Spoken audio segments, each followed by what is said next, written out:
નર્મદા લાઈવમાં તમારું સ્વાગત છે। Gardeshwar police મથકનું head constable Ashwin રમણ વસાવા બુટલેગર વિરુદ્ધ ગુનો ન નોંધવા માટે ₹60,000ની લાંચ લેતા એન્ટી કરપ્શન યુનિટના હાથે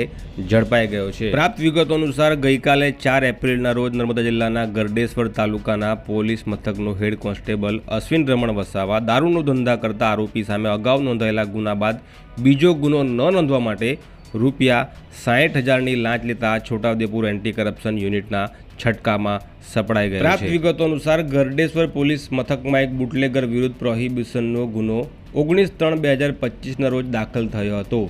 અને આ બુટલેગરને પોલીસ દ્વારા માર પણ મારવામાં આવ્યો હતો અને બુટલેગરના પિતાને પોલીસે કહ્યું હતું કે તમારે જો વધારે મારમાંથી બચવું હોય તો એના માટે પૈસા આપવા પડશે અને આરોપીની તેમણે નાવડી અને બાઇક પણ કબજે કરેલું હતું અને જે પરત આપવા બદલામાં ₹2 લાખ પણ આ કોન્સ્ટેબલે અગાઉ લીધા હતા અને ફરી એક વખત ₹60,000 લેવા જતા તે એસીબીના છટકામાં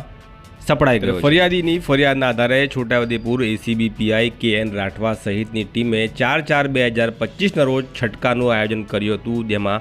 આરોપી પોલીસ કોન્સ્ટેબલ સપડાઈ ગયો હતો। કેટલાક લાંચિયા સરકારી કર્મચારીઓને સરકારી પગાર જ્યારે ઓછો પડે છે ત્યારે તેઓ ઉપરની કમાણી માટેના રસ્તા શોધતા હોય છે